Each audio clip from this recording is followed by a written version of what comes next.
قد أفلح المؤمنون الذين هم في صلاتهم خاشعون والذين هم عن اللغو معرضون والذين هم للزكاة فاعلون والذين هم لفروجهم حافظون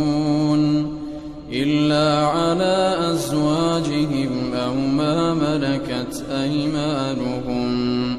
فإنهم غير ملومين فمن ابتغى وراء ذلك فأولئك هم العادون والذين هم لأماناتهم وعهدهم راعون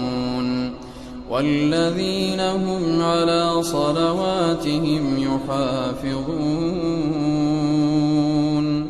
أولئك هم الوارثون الذين يرثون الفردوس هم فيها خالدون ولقد خلقنا الإنسان من سلالة من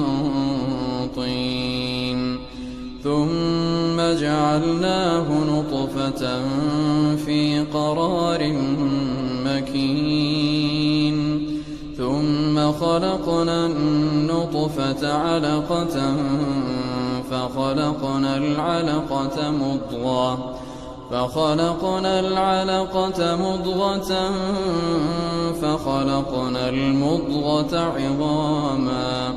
فكسونا العظام لحما ثم أنشأناه خلقا آخر فتبارك الله أحسن الخالقين